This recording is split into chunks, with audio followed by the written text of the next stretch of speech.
अपि स्वर्णमयी लंका मम न रोचते लक्ष्मणा, जननी जन्मभूमिष्य स्वर्गाधिपती गरीयसी. लक्ष्मणा, ही लंका जरी सोन्याची असली तरी सुद्धा ती मला रुचत नाही, पचत नाही. या लंकेपेक्षा स्वर्ग जरी मला दिला तर त्या स्वर्गापुढे माझी जननी आणि माझी जन्मभूमी सर्वोपरी आहे माझ्यासाठी. आणि हीच भावना छत्रपती शिवाजी महाराजांची होती. त्यामुळे छत्रपती शिवाजी महाराज आम्हाला दैवी तुल्य आहेत. ज्या माणसानं आमच्या मंदिरामध्ये देव जिवंत ठेवला, आमच्या आया बहिणीच्या कपाळावरची टिकली जिवंत केली, तो माणूस सुद्धा आमच्यासाठी दैवच आहे. आणि दैवी रूप असलेला असा छत्रपती शिवराय इथे उभा आहे. सुरुवात पहिल्यांदा छत्रपती शिवाजी महाराजांचा जयघोष करून करू. आपली सगळी चिल्ली पिल्ली बसले, सगळ्यांनी जोरदार घोषणा द्यायचे. देणार ना? छत्रपती शिवाजी महाराज की, धर्मवीर छत्रपती श्री संभाजी महाराज की, भारत माता की, हिंदू धर्म की, नमो पार्वती पदे हर हर हर हर. या देवी सर्व भूतेषु दुर्गे रूपेण संस्थिता, या देवी सर्ग रूपेषु क्रांती रूपेण संस्थिता, नमस्तस्यै नमस्तस्यै नमस्तस्यै नमो नमः. आदिशक्ती तुळजा भवानी आणि आपल्या सगळ्यांचं आराध्य दैवत छत्रपती शिवराय, त्याचबरोबर राष्ट्रमाता, वीरमाता, जिजामाता या सगळ्या युगपुरुषांना आणि वीरांगणांना सादर प्रणाम करून आजच्या उद्बोधनाची सुरुवात करतो. खरं तर छत्रपती शिवाजी महाराजांचं हे चरित्र आहे ते इतकं विलक्षण आणि विशाल आहे, हे एका तासामध्ये मांडणं सहज शक्य नाही. त्यामुळं छत्रपती शिवाजी महाराजांच्या आयुष्यातल्या काही तुटपुंज स्वरूपामध्ये आपण छत्रपती शिवाजी महाराजांचं चरित्र कशा पद्धतीने आत्मसात करून घेऊ आणि आपल्या नव्या पिढीच्या मनामध्ये ते कशा पद्धतीने पेरू, यासाठी आपण काहीतरी उपाय काढू. खरं तर छत्रपती शिवाजी महाराज झाले नसते तर काय झालं, हा प्रश्न जर तुम्ही कधी स्वतःला विचारला तर तुम्हाला खऱ्या अर्थानं या सनातन हिंदू धर्माचं पतन झालेलं असतं हे सहज सहज लक्षात येतं. तुम्हाला जर कोणी असा प्रश्न विचारला की छत्रपती शिवाजी महाराज असं तुम्ही सारखं करत असता, तर बाबा छत्रपती शिवाजी महाराजांनी असं काय केलं की तुम्ही एवढं त्यांचा जयघोष करता? छत्रपती शिवाजी महाराजांनी काय केलं, एका वळीमध्ये उत्तर द्यायचं. इथून पुढे कुणीही तुम्हाला जर विचारलं तर, रामचंद्र पंत अमात्य हे अष्टप्रधान मंडळातील मुत्सद्दी आहेत आणि हा असा एकमेव माणूस आहे की ज्यानं मराठ्यांचे 5 छत्रपती बघितलेले आहेत. त्याच्यामध्ये दस्तूरखुद्द शिवाजी महाराज, संभाजी महाराज, राजाराम महाराज, दुसरे शिवाजी महाराज आणि दुसरे संभाजी महाराज असे 5 छत्रपती आहेत. या 5 छत्रपतींच्या हाताखाली काम करणारा असा मुत्सद्दी माणूस आहे. प्रचंड प्रचंड प्रचंड असा अनुभव असलेला माणूस आहे. आणि या 5व्या छत्रपतींनी, दुसऱ्या छत्रपती संभाजी महाराजांनी या रामचंद्रपंत अमात्यांना असं आवाहन केलं की तुम्ही थोरल्या स्वामींबरोबर काम केलेलं आहे तर तुम्ही आम्हाला उपदेशपर असं काहीतरी लिखाण करा. आणि मग रामचंद्र पंत अमात्य स्वतःच्या हाताच्या लेखणीतून एक नवीन पुस्तक तयार करतात आणि त्याचं नाव आहे आज्ञापत्र. त्या आज्ञापत्रामध्ये तुम्हाला तुमच्या प्रश्नाचं उत्तर सहज सहज सापडेल, जे मी तुम्हाला आता प्रश्न केला. छत्रपती शिवाजी महाराजांनी केलं काय? छत्रपती शिवाजी महाराजांनी केलं काय हे सांगताना रामचंद्र पंत अमात्य एका ओळीमध्ये या वाक्याचं डिस्क्रिप्शन देतात. छत्रपती शिवाजी महाराजांनी केवळ नूतन सृष्टी निर्माण केली. ही नूतन सृष्टी काय आहे याच्या आधी तुम्हाला छत्रपती शिवाजी महाराजांच्या जन्मापूर्वीची जी पार्श्वभूमी आहे भारतभूमीची, ही माहिती करून घेणं गरजेचं आहे. छत्रपती शिवाजी महाराजांच्या जन्माच्या आधी या महाराष्ट्र भूमीचं किंवा संपूर्ण भारत भूमीचं चित्र जर तुम्ही बघितलं तर पूर्णपणे हिरव्या परचमाखाली खिचपत पडलेलं होतं. महाराष्ट्रामध्ये बहामणी साम्राज्याचे 5 शकलं होऊन 5 छाया निर्माण झाल्या. उत्तरेमध्ये मोगलशाही दिमाखात स्वतःचा परचम त्या लाल किल्ल्यावर फडकवत होती. महाराष्ट्रामध्ये 5 शाह्यांमध्ये आदिलशाही, निजामशाही, कुतुबशाही, बरीदशाही आणि इमादशाही अशा परकीय आक्रमकांनी या महाराष्ट्राच्या भूमीचे लचके तोडलेले होते. यावेळी आपण खऱ्या अर्थाने ज्यावेळी समजून घेऊ सनातन हिंदू धर्माच्या पतण्याची वेळ सुरू झालेली होती. आणि यावेळी जर छत्रपती शिवाजी महाराज झाले नसते तर काय झालं असतं हे सांगत असताना कवी भूषण खूप सुंदर पद्धतीनं छत्रपती शिवाजी महाराजांचा गुणगौरव करतात. ते असं म्हणतात, देवाला गिरावते फिरावते निशाने आली ऐसा समय राव राणी सभी गई लबकी पीरा पैगंबरा दिगंबरा दिखाई देत सिद्ध की सिदाई गई रही बात रब की काशियों की कला जाती मथुरा मस्जिद होती अगर शिवाजी ने होते तो सुन्नत होतं सबकी शिवाजी ने होते तो सुन्नत होतं सबकी. सनातन हिंदू धर्मातली मंदिरं पाडून अलीचं निशाण हिरवळ निशाण या भारतभूमीवर फडकवत हा हिरवा परचम संपूर्ण हिंदुस्थानात स्वतःची ताकद पाळमुळं रोवत होता. आणि अशा वेळी आपले सगळे राव राणे रंक आहेत हे सगळे लपून बसलेले घरामध्ये आणि आपली जी देवळं आहेत त्यांच्यावरतीच घाला घालत होता. आणि आमच्यावरती आमच्या इथले सर्वसामान्य लोक देवाला असा धावा करत होते, कुणी असा एक सुरमा कुणी असा एक मसिहा येईल का की जो आम्हाला या सगळ्या दस्यातून बाहेर काढेल. आणि त्यावेळी छत्रपती शिवाजी महाराजांचा जन्म झालाय. आणि म्हणून कविभूषण म्हणतात शिवाजीनं होते तो सुन्नत होतं सबकी. सुन्नत म्हणजे सगळ्यांचे कटवे झाले असते, म्हणजे आपण सगळेच इस्लामच्या आहारी गेलो असतो. हे इथे माहिती करून घेणं गरजेचं आहे. त्यामुळे छत्रपती शिवाजी महाराजांचं चरित्र इतकं विलक्षण आहे हे सांगताना मला इथे महाभारतातला एक प्रसंग आवर्जून सांगावा वाटतो. कारण छत्रपती शिवाजी महाराजांचं हे चरित्र आहे ते प्रभू श्री रामचंद्राचं आहे, ते भगवान श्रीकृष्णाचं आहे. हा युक्तिवाद करताना मला इथे मोकळीक मिळते. महाभारताचा प्रसंग आहे, आता युद्ध अटळच आहे, धर्मयुद्ध अटळच आहे. आणि या युद्धासाठी आपल्याच भनी भावनांचे रक्त सांडणं याला तुम्हाला दुमतच नाहीये असं युक्तिवाद करताना भगवान श्रीकृष्ण पार्थाला उद्बोधन करतात. पण एक शेवटचा प्रयत्न म्हणून भगवान श्रीकृष्ण दुर्योधनाच्या दरबारामध्ये हस्तिनापुरमध्ये जातात आणि तिथे जाऊन एक छोटीशी विनंती करतात याचकाच्या रूपाने, दुर्योधना झालं गेलं तर विसरून जाऊ, पांडवांना फक्त 5 गाव दे, एका पांडवाला 1 गाव, अशा स्वरूपात आपण हा सगळा कलह मिटवून टाकू. दुर्योधन काय म्हणतो माहितीये, सुईच्या एका टोकावरती सुद्धा भसेल इतकी जमीन सुद्धा मी या 5 पांडवांना देणार नाही. आणि त्याच्याही पुढे जाऊन अजून विनवण्या करायला लागतात भगवान श्रीकृष्ण. अशा वेळी दुर्योधन संतापतो आणि सरळ स्वतःच्या सैनिकांना आदेश देतो, या गवळ्याच्या पोऱ्याला पहिल्यांदा बेड्या घाला. आणि त्यावेळी भगवान श्रीकृष्ण स्वतःचा अकराळ विकराळ विशाल रूप दाखवतात. तर विशाल रूप जेवढं विशाल आहे तेवढंच विशाल छत्रपती शिवाजी महाराजांचं चरित्र आहे हे आम्हाला समजून घेण्याची गरज आहे. राष्ट्रकवी रामधारी सिंह दिनकर स्वतःच्या कवितेमध्ये खूप सुंदर पद्धतीनं या प्रसंगाचं वर्णन करतात. भगवान श्रीकृष्ण काय म्हणतोय बघा दुर्योधनाला, ये देख गगन मुझ में लय है, ये देख पवन मुझ में लय है, मुझ में विलीन झंकार सकल, मुझ में है लय संसार सकल, अमरत्व फूलता है मुझ में, संहार झूलता है मुझ में, उद्यांचल मेरा दिक्त भाल भूमंडल वक्षस्थल विशाल, मुझ परिबंध को घेरे है, मैं ना कपे रुमग मेरे है, दिखते जो ग्रह नक्षत्र निकर, सब है मेरे मुख के अंदर, दृग हो तो दृश्यकांड देख, मुझ में सारा ब्रह्मांड देख, शतकोटि सूर्य शतकोटि चंद्र शतकोटि सरित सर सिंधु मध्य, शतकोटि विष्णु ब्रह्मा महेश, शतकोटि जिष्णु जलपति दिनेश, जंजीर बड़ा कर साधीने, हा दुर्योधन बांध मुझे, हा दुर्योधन बांध मुझे. मला बांधायला आलायस ना, मग शतकोटी सूर्य शतकोटी चंद्र शतकोटी सरित सर सिंधू मध्य हे सगळे माझ्या तोंडामध्ये आहेत. मला जर तुला बेड्या ठोकायच्या असतील पहिल्यांदा हे ब्रह्मांड स्वतःच्या हातामध्ये बांधून दाखव आणि मग बांधायला बांधायला. इतक्याच विलक्षण आणि विशाल पद्धतीचे छत्रपती शिवाजी महाराज आहेत. हे सांगत असताना कवी भूषण किती सुंदर पद्धतीनं काव्यात्मक पद्धतीनं स्वतःच्या शब्दांचा खेळ कसा करतो बघा. हे सगळं मी आता कवी भूषणाचं जे छंद किंवा जे काव्य तुमच्या समोर जे मी मांडणार आहे ते काव्य आपल्या सगळ्या लोकांना माहिती आहे, तुम्ही सगळ्यांना ऐकलेलं आहे, पण त्याचा अर्थ आपल्या लोकांना माहित नाही.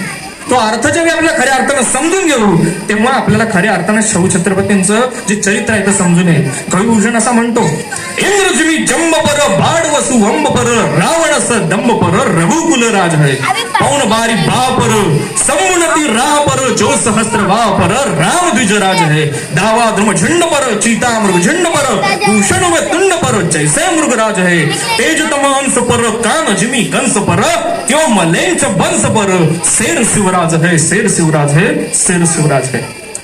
इंद्र जसा जम्मासुरावरती भारी पडतो, रघुकुळातला राम जसा रावणावरती भारी पडतो, ज्या पद्धतीनं सहस्त्र अर्जुनावरती परशुराम भारी पडतो, ज्या पद्धतीनं कंसाच्या छाताडावर बसून त्याचं मर्दन करणारा श्रीकृष्ण कंसावरती भारी पडतो, त्याच पद्धतीनं या ब्रँच रूपी दानवांचं मर्दन करण्यासाठी छत्रपती शिवाजी महाराज शोभतायत. आणि असे तर शेर शिवराज आहेत.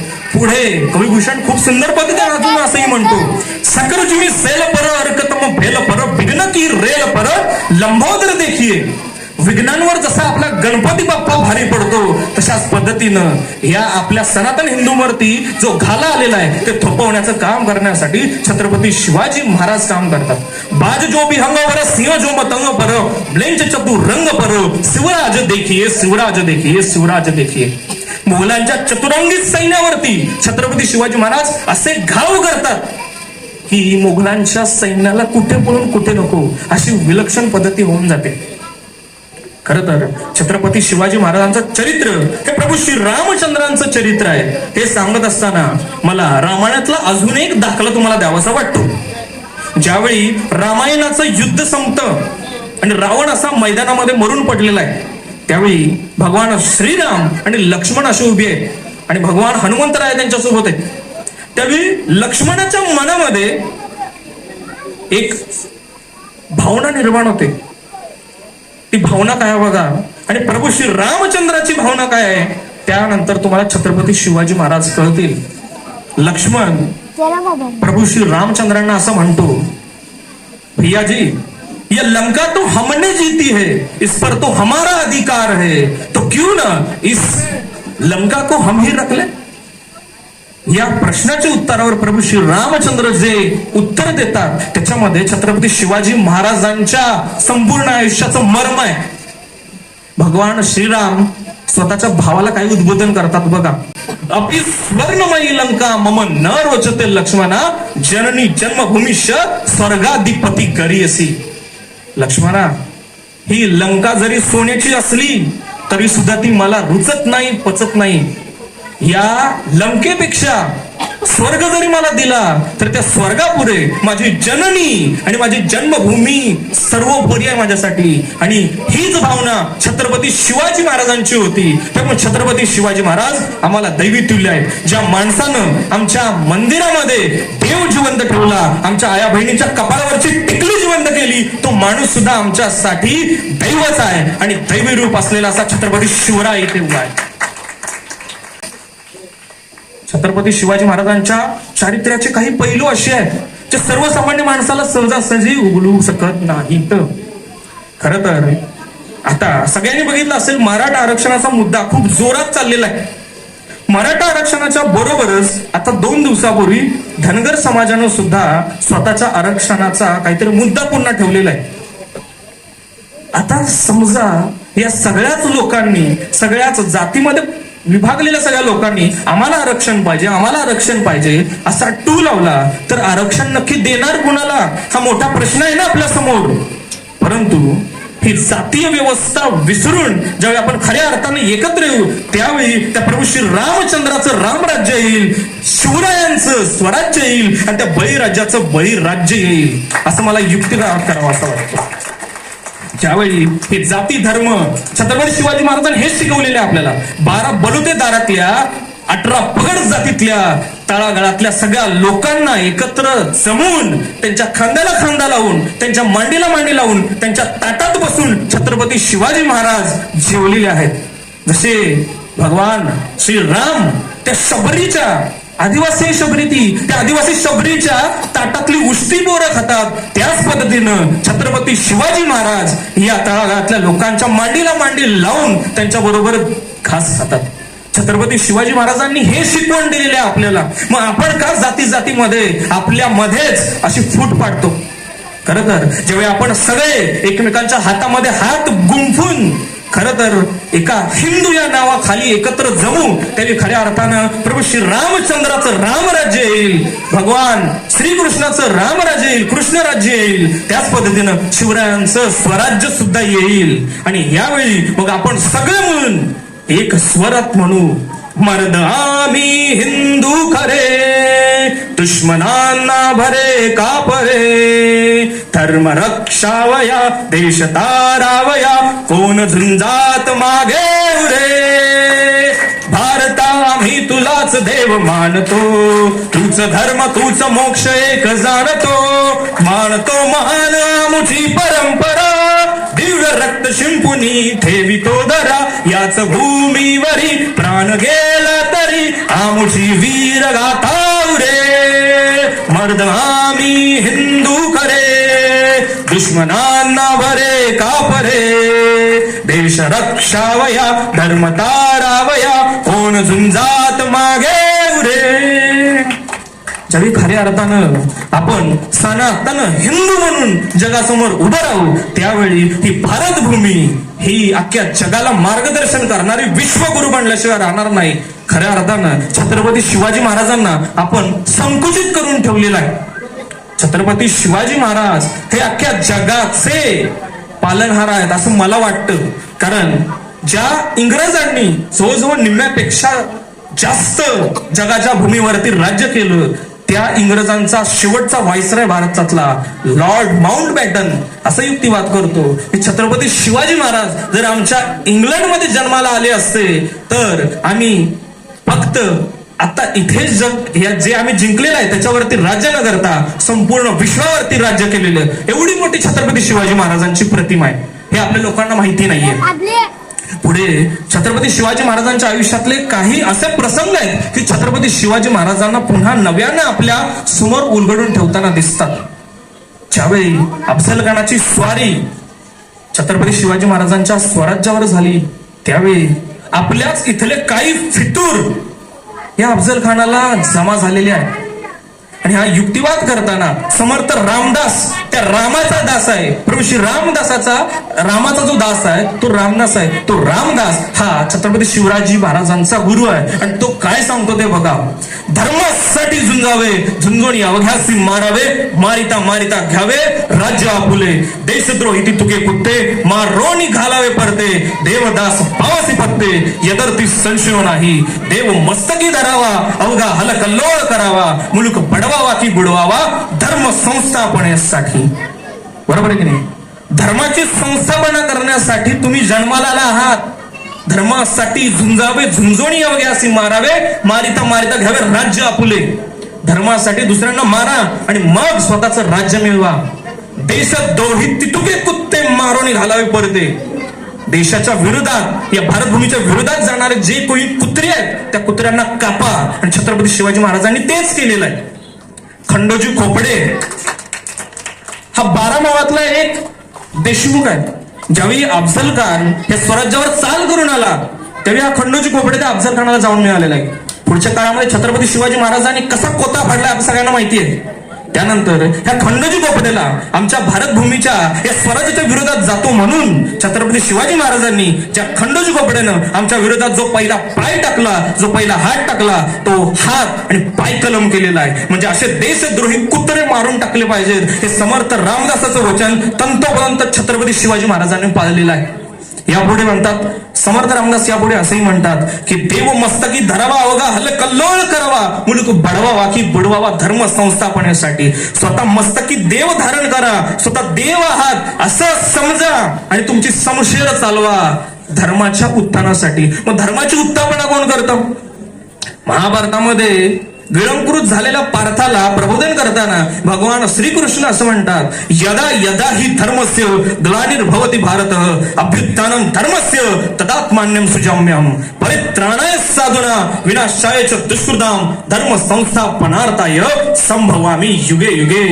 जेव्हा जेव्हा या भारतभूमीवरती या भारतवर्षावरती अधर्माचं राज्य वाढायला लागतं त्यावेळी प्रत्येक युगात जन्म घेतो आणि तुम्ही सुद्धा धर्माचं रक्षण करण्यासाठी जन्म घेतलेला आहे असं समर्थ रामदास छत्रपती शिवाजी महाराजांना सांगतात. आजकाल आमच्या नव्या पिढीच्या मनामध्ये एक सेक्युलरिझमचा, सर्व धर्म समभावाचा एक नवीन पगडा टाकला जातो. खऱ्या अर्थानं छत्रपती शिवाजी महाराज हे सर्व धर्म समभावी होतं असं आमच्या ताईंनी सांगितलं. छत्रपती शिवाजी महाराज बेशक सर्व धर्म समभावी होते, पण कट्टर सनातन हिंदू होते हे सांगताना मला इथे जबरदस्तीनं सांगावं लागतं. कारण ज्यावेळी सेक्युलरिझम ही कन्सेप्ट येते त्यावेळी आपला धर्म पिछाडीवरती जातो. हे सांगत असताना हजारो एव्हिडन्स तुमच्यासमोर सादर करताना मला असा युक्तिवाद करावा असा वाटतो की छत्रपती शिवाजी महाराज हे कट्टर स्वधर्माभिमानी होते. हे सांगत असताना समर्थ रामदासांच्या पत्रातलाच असा काही मजकूर आहे. समर्थ रामदास म्हणतात, या भूमंडळाचे ठाई धर्माचं रक्षण करील ऐसा कोणी उरला नाही, महाराष्ट्र धर्म राहिला काही तुम्हा कारणे.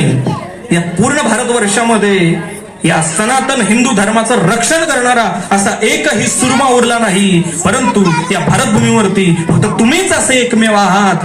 प्रभू श्री रामचंद्र रूपी तुम्ही असे एकटे आहात की ज्यांनी महाराष्ट्र धर्म जागवलेला आहे. महाराष्ट्र धर्म जागवणे म्हणजे काय हे ज्यावेळी खऱ्या अर्थानं आपल्याला कळेल त्यावेळी छत्रपती शिवाजी महाराजांचं चरित्र आम्हाला कळेल. हा महाराष्ट्र धर्म काय आहे बघा. जर तुम्ही भगवद्गीतेची सुरुवात बघितली, धर्मक्षेत्रे कुरुक्षेत्रे समवेता युयुत्सवाः मामकाः पांडवाश्चैव किम कुर्वत संजया, असा हा धृतराष्ट्र स्वतःच्या संजयाला असं म्हणतो. धर्मक्षेत्र धर्माचं क्षेत्र आहे आणि धर्मासाठी हे सगळं युद्ध चाललेलं आहे. हा युक्तिवाद करताना समर्थ रामदास सुद्धा महाराष्ट्र धर्माची व्याख्या शिवाजी महाराजांच्या मनामध्ये प्रेरित करताना आपल्याला दिसतात. हा महाराष्ट्र धर्म काय आहे तो संत परंपरेनं आम्हाला सांगितलेला आहे.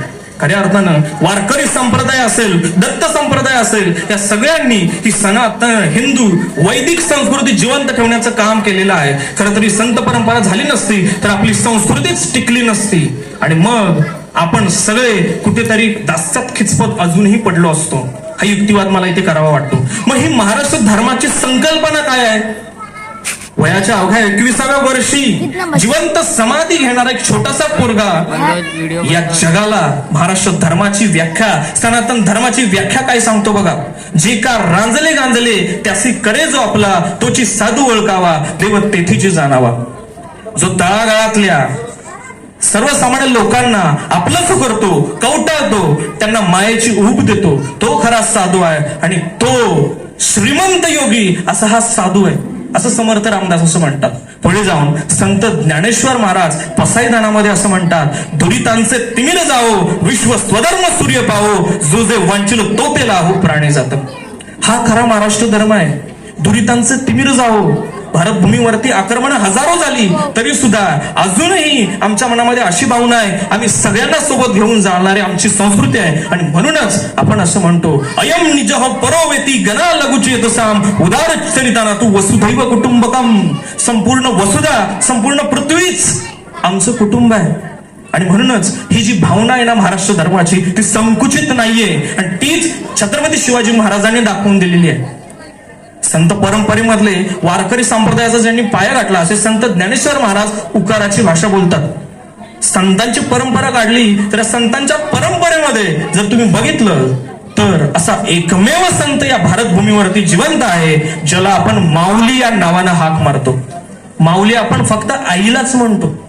मग या संत परंपरेमधला असा एकमेव संत आहे, त्याला माऊली का म्हणतो बाबा? एवढे संत आहेत त्यांना कोणालाच म्हणत नाही, तर संत ज्ञानेश्वरांना आपण माऊली म्हणतो. ही माऊली का म्हणतो आपण? कारण संत ज्ञानेश्वर महाराज ही उकाराची भाषा करतात. आई सुद्धा उकाराची भाषा करते बघा. संत ज्ञानेश्वरांचा एक सुंदर अभंग आहे. तो अभंग असा आहे, रुनु जुनु रे भ्रमरा, सांडी तू अवगुनु रे भ्रमरा, चरण कमल दळू रे भ्रमरा, सांडी तू अवगुण रे भ्रमरा, रुनु झुनु रे भ्रमरा, सांडी तू अवगुण रे भ्रमरा. अशा पद्धतीने उकाराची भाषा संत ज्ञानेश्वर महाराज बोलतात. ज्या पद्धतीनं एखादी आई, समजा एखाद्या मुलाचं नाव गणेश आहे आणि त्या गणेशला गावातली सगळी लोक गण्या ह्या नावानंच ओळखतात, पण त्याची आई असते ती गणू या नावानंच हाक मारते. गणू आणि गण्या या दोन शब्दामध्ये मायेची झालर आहे. गण्या हा एक विकृत शब्द वागतो, पण गणू या शब्दामध्ये एक मायेची झालर आहे आणि ती मायेची झालर संत ज्ञानेश्वरांच्या शब्दामध्ये आहे आणि म्हणूनच आपण त्यांना माऊली या नावानं उद्बोधन करतो. अशाच पद्धतीनं छत्रपती शिवाजी महाराजांच्या ठाई सुद्धा ही माऊलीची प्रतिकृती आहे आणि म्हणून छत्रपती शिवाजी महाराज हे आम्हाला संतरूपी आहेत, श्रीमंत योगी आहेत, दैवतुल्य आहेत असं मला वाटतं आणि ही खरी महाराष्ट्र धर्माची व्याख्या असं मला वाटतं. याच्याही पुढे जाऊन भारत वर्षामध्ये कुठेही जावा तुम्हाला कुठेही तुम्हाला गुजरात धर्म बघायला भेटणार नाही, कुठेही तुम्हाला पश्चिम बंगाल धर्म बघायला भेटणार नाही, कुठेही तुम्हाला हिमाचल प्रदेश धर्म बघायला भेटणार नाही, कुठेही तुम्हाला केरळ धर्म बघायला भेटणार नाही. अख्ख्या भारतवर्षामध्ये तुम्हाला फक्त फक्त फक्त महाराष्ट्र धर्मच बघायला भेटेल आणि ही सनातन वैदिक संस्कृती जगासमोर मांडण्यासाठी आपल्या इथल्या संतांनी, शूरवीरांनी स्वतःच्या रक्ताचं अर्ध दिलेले आहे. अशा या महाराष्ट्र भूमीमध्ये जन्माला येणं हे खरं तर आपल्या सगळ्यांचं सौभाग्य आहे असं मला वाटतं. छत्रपती शिवाजी महाराजांच्या स्वराज्याची संकल्पना आणि प्रभू श्री रामचंद्रांच्या रामराज्याची संकल्पना एकच होती असं मला वाटतं. मगाशी मी जसा युक्तिवाद केला, जी शबरी माता तिची बोरं खाऊन प्रभू श्री रामचंद्र त्या दंडकारामध्ये फिरत होते सीता मातेच्या शोधासाठी आणि त्यावेळी मग त्यांना हनुमंतराया भेटतो, त्यानंतर सुग्रीव भेटतो, अंगद भेटतो, जामवंत भेटतो. अशाच पद्धतीनं छत्रपती शिवाजी महाराजांनी सुद्धा याच दंडकारण्यामध्ये, याच महाराष्ट्राच्या मावळच्या भागामध्ये एका खोऱ्यामध्ये, एका गावामध्ये जाऊन एक मावळा असा हरलेला आहे की जो मुघलांना, आक्रमकांना भारी पडणारा असाय आणि त्यामुळे छत्रपती शिवाजी महाराजांचं जसं चरित्र आहे तसंच प्रभू श्री रामचंद्रांचं चरित्र आहे असं मला वाटतं. छत्रपती शिवाजी महाराजांना दैवीतुल्य म्हणताना कविभूषण काही अशा उपमा देतो की ज्यावेळी आपण समजून घेऊ त्यावेळी छत्रपती शिवाजी महाराजांचं कार्य किती विलक्षण आहे ते आपल्याला कळतं. क्रूर कर्मी औरंग्या आणि छत्रपती शिवाजी महाराज या दोघांमध्ये फरक काय हे ज्यावेळी तुम्हाला कळेल त्यावेळी छत्रपती शिवाजी महाराज किती विलक्षण आहेत हे तुम्हाला खऱ्या अर्थानं कळेल. छत्रपती शिवाजी महाराजांनी मशिदी पाडलेल्या आहेत आणि त्या मशिदी पाडून त्याच्या जागेवरती पुन्हा मंदिरांचं निर्माण केलेलं आहे असं मी ठामपणे म्हणतो. काही लोकांना हे पटेल किंवा काही लोकांना पटणार सुद्धा नाही. याचे पुरावेही माझ्याकडे आहेत. ज्यांना कोणाला बघायचे असतील तर त्यांनी माझ्याकडे आम्ही त्यांना दाखवू शकतो. मग ज्या औरंगजेबानं आपली इथली काशी मथुरा पाडली, ज्या बाबराच्या सैनिकांनी इथे आपली बाबरी मस्जिद उभा केली, अशा पद्धतीने आपल्या मंदिरांचा विध्वंस करून त्या ठिकाणी त्यांची मंदिरं, त्यांच्या मस्जिदी बांधल्या. मग छत्रपती शिवाजी महाराजांनी सुद्धा तेच काम केलं. मग छत्रपती शिवाजी महाराज आणि औरंगजेब या दोघांच्या मध्ये फरक तो काय राहिला? दोघांनी सुद्धा सेमच काम केलेलं आहे. प्रत्येकानं आपापल्या धर्मासाठी काम केलेलं आहे. औरंगजेबानं इस्लाम धर्मासाठी केलं, छत्रपती शिवाजी महाराजांनी सनातन हिंदू धर्मासाठी काम केलं. तर या दोघांच्या मध्ये साम्य ज्यावेळी तुम्हाला काहीच सापडत नाही त्यावेळी कविभूषण खूप सुंदर पद्धतीनं त्याच्या काव्यात्मक रूपाने या नवरंगरूपी औरंगजेबाचं जे चरित्र आहे तो उलगडून सांगतो. त्यावेळी खऱ्या अर्थानं किती क्रूर कर्मा नीच हा औरंगजेब आहे ते आपल्याला खऱ्या अर्थानं कळतं आणि त्यामुळं छत्रपती शिवाजी महाराजांची तुलना या नवरंगरूपी औरंगजेबाशी कधीच करता कामा नये असं माझं युक्तिवाद असतो. कविभूषण असं म्हणतो, कबीले की ठोर पर बापू बादशाह शाहजहां ताको कैद कियो मानो मक्की आग लाई है, बड़े भाई दारावा को पकड़ी को कैद कियो महरो नहीं जागोज मां सगो बाई है, बंधु तुम मुराद बख्श बादी चूक करी देखो, बीचले कुरान खुदा की कसम खाइए, भूषण सुकवि कहे सुनन औरंगजेब, एत काम किए तनु पातशाही पाई है, एत काम किए तनु पातशाही पाई है. कबिल्याचा प्रमुख म्हणजे तुमच्या मुघलांच्या कबिल्याचा प्रमुख असा तुझा बाप शहाजहान याला तू कैद केलंस. हा एवढा मोठा अपराध आहे. जसं तुमचं धर्मक्षेत्र आहे त्या मक्का मदिनाला त्याला आग लावल्याच्या बरोबरीचा हा अपराध आहे स्वतःच्या बापालाच तुरुंगात डांबणं. पुढे जाऊन कविभूषण असं म्हणतात की स्वतःच्या भावांची कत्तल करणारा क्रूर कर्मी असा तू नवरंग रूपी औरंगजेब आहेस. म्हणजे नवरंग जसा सरडा रंग बदलत असतो त्याच पद्धतीनं प्रत्येक वेळी हा औरंगजेब रूप सरडा प्रत्येक वेळी रंग बदलताना आपल्याला दिसतो. आणि हे सगळं करून स्वतःच्या बापाला तुरुंगात टाकून, स्वतःच्या भावांची मस्तकं छाटून, स्वतःच्या मुलाचं मस्तक छाटून, स्वतःच्या मुलीला तुरुंगात डागून, आणि मग तुला ही पाचशाही मिळालेली आहे, तुला हे मयुरासन मिळालेलं आहे आणि त्याच्यावरती तू बसलेला आहेस. असा क्रूर कर्मी, स्वतःच्या स्वकीयांचा घात करणारा असा तू कुठे आणि छत्रपती शिवराय कुठे, असा कविभूषण युक्तिवाद करतात. दुसरीकडे छत्रपती शिवाजी महाराजांना वर्णन करताना कविभूषण प्रभू श्री रामचंद्राची उपमा देतात, भगवान श्री कृष्णाची उपमा देतात, भगवान परशुरामाची उपमा देतात. ज्या पद्धतीने या सगळ्या युगपुरुषांनी इथल्या सनातन हिंदू धर्माचं रक्षण करण्याचं काम केलं, त्याच पद्धतीनं छत्रपती शिवाजी महाराजांनी सुद्धा इथल्या सनातन धर्माचं रक्षण करण्याचं काम केलं. कविभूषण असं म्हणतो, कारुण्य सुदत्त हिरण कुशबिदरे बेको भयु नरसिंह रूप तेज बिकरार है भूषण भणत ते रावण कुमारी बेको रामचंद्र भय रघुकुल सरदार है कंस के कुटिल वाल वंशनी बिदारी बेको भय दुराई वसुदेव कुमार है पृथ्वी पुरुत साही के सुपुत शिवराज म्लेच्छन कुमारी बेको 13 अवतार है म्लेच्छन कुमारी बेको 13 अवतार है. ज्या पद्धतीनं हिरण्य कश्यपूचं उदर फाडण्यासाठी नरसिंह रूपात भगवान विष्णू अवतार घेतात, कंसाचं मर्दन करण्यासाठी श्रीकृष्ण रूपात अवतार घेतात, रघुकुळातला राम जन्म घेऊन जसा कंसावरती आघात करतो, त्याच पद्धतीनं या म्लेच्छांचं मर्दन करणारे असे छत्रपती शिवाजी महाराज आमच्यासाठी दैवी तुल्य आहेत. पुढे जाऊन कविभूषण असंही म्हणतो, वेद राखे विदित राखे पुराण राखे घर में हिंदुओं की चोटी राखी रोटी राखी सिपायन की. आपले जे वेद पुराण उपनिषद आहेत या सगळ्यांचं रक्षण करण्याचं काम छत्रपती शिवाजी महाराजांना केलेलं आहे. आणि म्हणून छत्रपती शिवाजी महाराज हे आमच्यासाठी दैवी तुल्य आहेत आणि त्यांच्यासाठी नतमस्तक होणं ही आमची परंपरा आहे. आणि म्हणूनच आपण या जाणत्या राजाला आज वंदन करायला इथे जमलेलो आहे. मग तुम्हाला वाटत असेल की हा खाटा टोप करून एवढं सगळं हे लवाजमा करून आपल्याला साध्य काय करायचं आहे, बरोबर आहे की नाही? आपल्याला साध्य काय करायचंय? मग एवढी सगळं खर्च करून एवढं सगळं आपण चालवलंय सगळं, इथं आमच्या आया बहिणी काही ताटकत बसलेल्या आहेत, एवढं का, एवढं करायचं काय, गरज काय आपल्याला एवढी? तर कालची एक गोष्ट सांगतो. आमची एक भगिनी स्वतःच्या नवऱ्यावरती भांडण करून पुण्यावरून कराडला उतरण्यासाठी कोयना एक्सप्रेस मध्ये संध्याकाळी बसली. झोप लागल्यामुळे संध्याकाळी ती मिरज स्टेशनला उतरली. मिरजला उतरल्यानंतर तिथे ती उतरली त्यावेळी तिला फोन करण्यासाठी सुद्धा तिथे कोणी नव्हतं.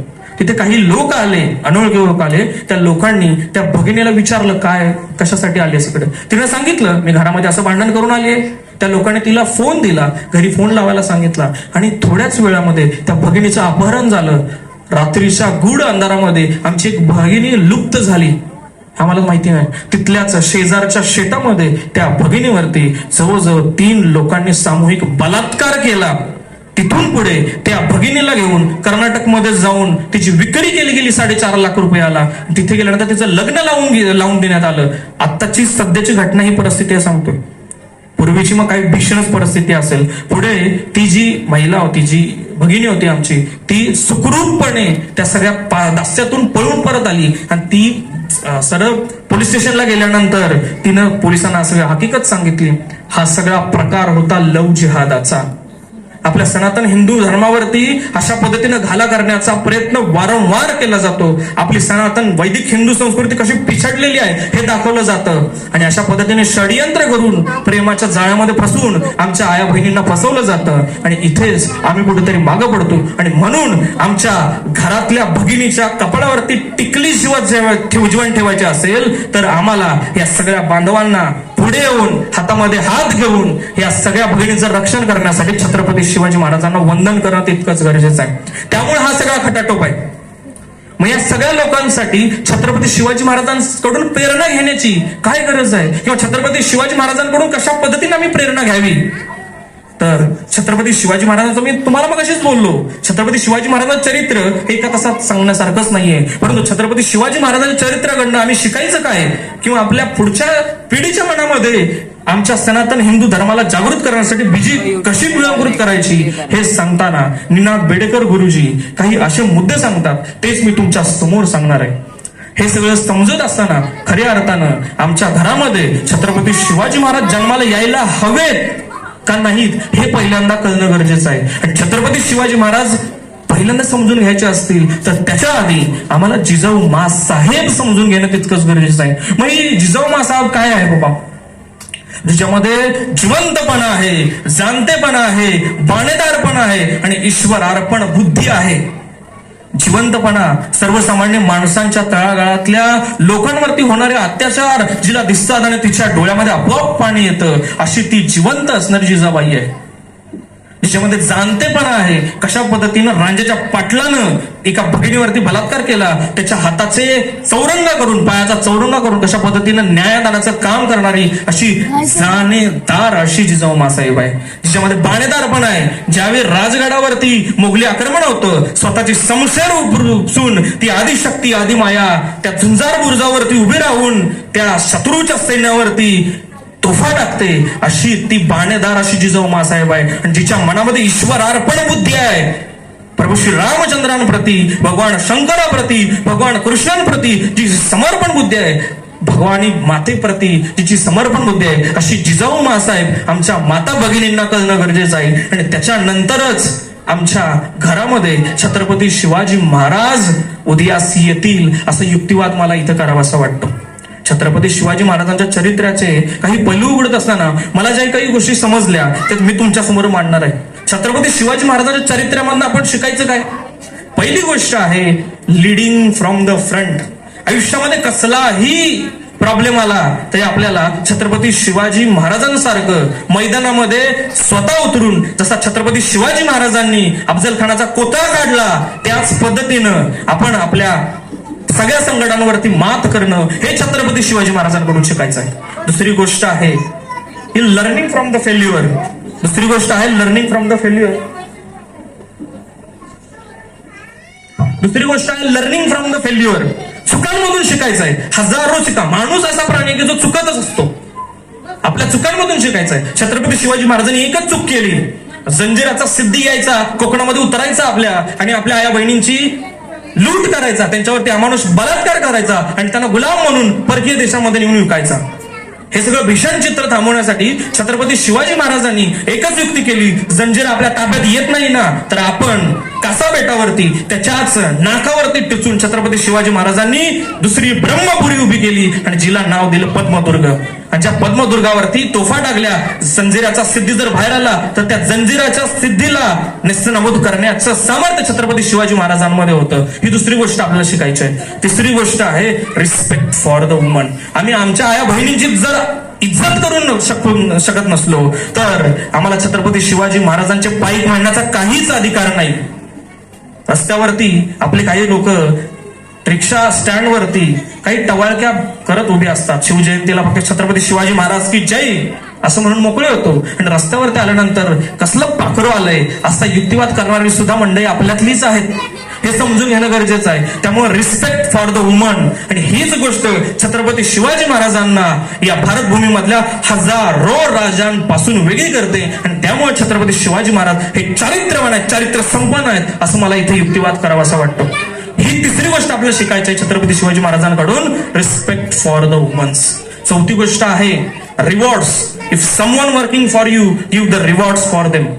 जर तुमच्यासाठी कोणी एखादा काम करतोय तर त्याच्यासाठी शब्बासकीची थाप द्या. हे छत्रपती शिवाजी महाराजांनी आम्हाला शिकवलेलं आहे. आणि हे जर नाही केलं तर तुम्ही कुठेही टिकू शकत नाही. छत्रपती शिवाजी महाराजचा कुठलाही सरदार ज्यावेळी मैदानामध्ये, रण मैदानामध्ये स्वतःचा रक्त सांडण्यासाठी निघायचा, तो जिंकेल न जिंकेल हा पुढचा विषय आहे. छत्रपती शिवाजी महाराज आधीच त्या सरदाराला किल्ल्यावरती बोलून घ्यायचे, त्याला सोन्याचं कड दिलं जायचं आणि समशेर दिली जायची आणि त्या समशेरीनं ते सरदार स्वतःचं पात्र असं लकलक लकलक चालवायचे आणि मग छत्रपती शिवाजी महाराजांना विजय मिळायचा. म्हणजे आजकालच्या काळामध्ये जसा अशोक चक्र हा सर्वोच्च सन्मान असतो वीरांसाठी, त्याच पद्धतीने छत्रपती शिवाजी महाराजांनी ही परंपरा 300 वर्षापूर्वीच आम्हाला घालून दिलेली आहे. त्यामुळं गिव्हिंग रिवॉर्ड्स ही चौथी गोष्ट आम्हाला छत्रपती शिवाजी महाराजांकडून शिकायचं आहे. आणि शेवटची गोष्ट म्हणजे चारित्र्य. चारित्र्य काय असतं हे छत्रपती शिवाजी महाराजांकडून शिकायचं. चारित्र्य काय असतं हे प्रभू श्री रामचंद्राकडून शिकायचं. आणि असे छत्रपती शिवाजी महाराज चारित्र्य संपन्न आहेत. मग जसा युक्तिवाद केला, स्वतःच्याच घरातल्यांची कत्तल करणारा क्रूर कर्मी औरंगजेब एका बाजूला, दुसऱ्याच बाजूला छत्रपती शिवाजी महाराज हे पांढरे शुभ्र आणि चारित्र्य संपन्न आहेत हे सांगताना कविभूषण याच्यावरती सुद्धा भाष्य करतो. आता बघा, या भारतभूमीवरती, ही भारतभूमी दास्यामध्ये पडलेली आहे आणि या भारतभूमीमध्ये जेवढे काही मांडलिक राजे आहेत, हे मांडलिक राजे औरंगजेबाला कर देतात आणि हा कर हा औरंगजेब गोळा करत असतो. फक्त छत्रपती शिवाजी महाराज असे एकमेव आहेत की जे औरंगजेबाला कर देत नाहीत. त्यामुळे कविभूषण या देशातील सगळ्या मांडलिक राजांना वेगवेगळ्या फुलांची उपमा देतो, अशा फुलांची उपमा देतो ज्याच्यामध्ये मध असतो, आणि छत्रपती शिवाजी महाराजांना अशा फुलाची उपमा देतो ज्याच्यामध्ये मधच नसतो. म्हणजे औरंगजेब मध रूपी कर या सगळ्या लोकांकडून गोळा करतो. फक्त छत्रपती शिवाजी महाराज असे आहेत की ज्यांनी औरंगजेबाला कधीही कर दिलेला नाही. आणि त्या छत्रपती शिवाजी महाराजांचं चरित्र संपन्न दाखवताना कविभूषण छत्रपती शिवाजी महाराजांना चाफ्याची उपमा देतो. चाफा हे असं फुल आहे ज्याच्यामध्ये मध नसतो. त्यामुळे छत्रपती शिवाजी महाराजांनी कधीही औरंगजेबाला कर दिलेला नाहीये. आणि चाफ्याचा जर रंग बघितला, पांढरा शुभ्र असतो, त्याच पांढऱ्या रंगाप्रमाणे छत्रपती शिवाजी महाराजांचं चरित्र हे चारित्र्यवान आहे, त्याप्रमाणे श्रीरामचंद्राप्रमाणे आहे. हे सांगत असताना कविभूषण असं म्हणतो, करम कमल कम धुज है, कदंब फुल गोड है, गुलाब राना केतकी बिराज है, पौंडरी पवार जुई सवत है, चंदावत बकुल बुंदेला आरवाडांच राज है, भूषण भनत मुच्छ कुंद बड गुजर है, भगेलस बसंत सब कुसुम समाज है, लई रस येते नको बैठी न सकत है, आई आली औरंगजेब चंपा शिवराज आहे, आई आली औरंगजेब चंपा शिवराज आहे. म्हणजे ह्या आली म्हणजे कोण असतो? भुंगा. भुंगा जसा वेगवेगळ्या फुलांवरती बसून त्याच्यातून मध शोषण करतो, त्याच पद्धतीने हा औरंगजेब हा भुंग्यासारखा आहे. छत्रपती शिवाजी महाराज हे चारित्र्य संपन्न असलेले असे चाफ्याच्या फुलाप्रमाणे. ही पाचवी गोष्ट आपल्या छत्रपती शिवाजी महाराजांकडून शिकायची आहे. 5 गोष्टी शिकायच्या आहेत. पहिली आहे leading from the front, learning from the failure, respect for the womens, give rewards for someone who working for you. Last आहे कॅरेक्टर, चारित्र्य. या 5 गोष्टी जर छत्रपती शिवाजी महाराजांच्या चारित्र्याकडून आपण शिकलो तर आपण खऱ्या अर्थानं छत्रपती शिवाजी महाराजांचे पाईक म्हणण्याच्या योग्यतेचे बनू, असं मला इथं सांगावंसं वाटतं. मग हा सगळा खटाटोप कशासाठी? ज्या भारतभूमीला जिवंत ठेवण्यासाठी इथल्या हजारो क्रांतिकारकांनी, वीरांगणांनी स्वतःच्या रक्ताचं अर्घ देऊन या भारतभूमीला जिवंत ठेवण्याचं काम केलेलं आहे, त्या सगळ्यांचा जागर करण्यासाठी हा सगळा खटाटोप आहे. त्यासाठी भगवान श्रीराम असतील, भगवान श्रीकृष्ण असतील, भगवान शंकर असतील, आदिशक्ती आदिमाया असेल, काली कपर्दिनी असेल, त्याचबरोबर या भारतभूमीच्या संरक्षणासाठी लढलेले आचार्य चाणक्य असतील, चंद्रगुप्त मौर्य असतील, राणा प्रताप असतील, राणा सांगा असतील, छत्रपती शिवाजी महाराज असेल, राणी पद्मिनी असेल, जिने स्वाभिमानासाठी जौहर करणं स्वीकारलं, परंतु या इस्लामी कर्मकांच्या दास्यामध्ये न पडता स्वतःची आहुत देण्याचं स्वीकार केला, अशी ती राणी पद्मिनी असेल. याच्याही पुढे जाऊन आधुनिक भारताच्या इतिहासातले हजारो लोक असतील, त्याच्यामध्ये राजगुरू भगतसिंग सुखदेव असतील, चंद्रशेखर आझाद असतील, सुभाषचंद्र बोस असतील, याचे पुढे जाऊन रामप्रसाद बिस्मिल असतील. या सगळ्यांना प्रेरणास्थानी फक्त एकच युगपुरुष होता आणि तो युगपुरुष म्हणजे छत्रपती शिवाजी महाराज होता. या उल्लेख केलेल्या सगळ्या युगपुरुषांचा पुन्हा एकदा जागर करण्यासाठी मी तुमच्या समोर इथं उभं राहिलेलो आहे. जाता जाता एक कविता तुमच्या समोर सादर करतो. या सगळ्या युगपुरुषांचा आपण एकदा सगळ्यांनी मिळून जागर करूया. कवितेची सुरुवात अशी आहे. हे भारत के राम जगो मैं तुम्हें जगाने आया हूँ, सौ धर्मों का धर्म एक बलिदान बताने आया हूँ, सुनो हिमालय के दुआ है दुश्मन की जंजीरों में, आज बता दो कितना पानी है भारत के वीरों में, खड़ी शत्रु की फौज द्वार पर आज तुम्हें ललकार रही, सोए सिंह जगो भारत के माता तुम्हें पुकार रही, रण की भेरी बज रही, उठो मो निद्रा त्यागो, पहला शीश चढ़ाने वाले माँ के वीर पुत्र जागो, और बलिदानों के वज्रधन पर देशभक्ति ध्वजा जगे, रंग के कंकर पहने हैं और राष्ट्रहित की ध्वजा जगे, अग्निपंथ के पंथी जागो, शीश हथेली पत्थर कर, और जागो रक्त के भक्त लाडले, जागो सिर के सौदागर, खप्पर वाली काली जागे जागे दुर्गा बरबंडा, खप्पर वाली काली जागे जागे दुर्गा बरबंडा, रक्त बीज का रक्त चाटने वाली जागे चामुंडा, नरमुंडों की माला वाला जगे कपाली कैलासी, और रण की चंडी घर घर नाचे मौत कहे प्यासी प्यासी, और रावण कावध स्वयं करूंगा कहने वाला राम जगे, और रावण कावध स्वयं करूंगा कहने वाला राम जगे, दुष्ट शेष नायक वजगा कहने वाला शाम जगे, परशुराम का परशु जागे, रघुनंदन का बाण जगे, यदुनंदन का चक्र जगे, अर्जुन का धनुष महान जगे, चोटी वाला चाणक जागे, पौरुष पुरुष महान जगे, सेल्लू कस को कसने वाला चंद्रगुप्त बलवान जगे, हटी हमीर जिसने झुकना कभी न जाना, जगह पद्मिनी का जोहर जगह केसरिया बाना, देशभक्ति का जीवे झंडा आजादी का दीवाना, रण प्रताप का सिंह जगह वो हल्दी घाटी का राना, दक्खन वाला जगह शिवाजी खून शाहजी का ताजा, मरने की हट्टा ना करते विकट मारा ठोके राजा, 76 बुंदेला जगे पंजाबी कुर्बान जगे, 76 बुंदेला जगे पंजाबी कुर्बान जगे, और खुद ही जिया आजाद के माफिक वो चंद्रशेखर आजाद जगे, कलवाहे का जगे मोर्चा पानीपत मैदान जगे, भगत सिंह की फांसी जागे राजगुरु के प्राण जगे, और जिसकी कलम से निकला सरफरोशी की तमन्ना अब हमारे दिल में है, देखना है जोर कितना बाजुए कातिल में है, और राम प्रसाद बिस्मिल जगे, और आजादी की दुल्हन को जो सबसे पहले चूम गया, स्वयं कफन की गांठ बांधकर सातों भावर घूम गया, उस सुभाष की आन जगे, उस सुभाष की शान जगे, ये भारत देश महान जगे, ये भारत की संतान जगे। क्या कहते हो, क्या कहते हो मेरे भारत से चीनी टकराएंगे? अरे क्या कहते हो मेरे भारत से चीनी टकराएंगे? अरे उस चीनी को हम पानी में घोल घोल पी जाएंगे, वह बर्बरता वह शुद्धता हमने उसको शुद्ध किया, वह बर्बरता वह शुद्धता हमने उसको शुद्ध किया, हमने उसको बुद्ध दिया था उसने हमको युद्ध दिया, हमने उसको बुद्ध दिया था उसने हमको युद्ध दिया, आज बंधा है कफन शीश पर जिसको आना है आ जाए, छाओ माओ चीनी मीनी जिसमें दम है टकराए, और जिसके रंग से बनता है केसरिया बाना, और कश्मीर हड़पने वालों कान खोल सुनते जाना, भारत के केसर की कीमत तो केवल सर है, और कोई नूर की कीमत जूते 5 दरम है। रण के खेतों में जब छाएगा अमर मिट्टी का सन्नाटा, लाशों की जब रोटी होगी और बरूदों का आटा, संसम करते वीर चलेंगे जोबा मिथुन वाला या रावलपिंडी वाला, हमसे जो टकराएगा वो चूर चूर हो जाएगा, इस मिट्टी को छूने वाला मिट्टी में मिल जाएगा। मैं घर घर में इनकलाब की आग जगाने आया हूँ, हे भारत के राम जगो मैं तुम्हें जगाने आया हूँ, हे भारत के राम जगो मैं तुम्हें जगाने आया हूँ। जय हिंद, जय भारत, जय शिवराय।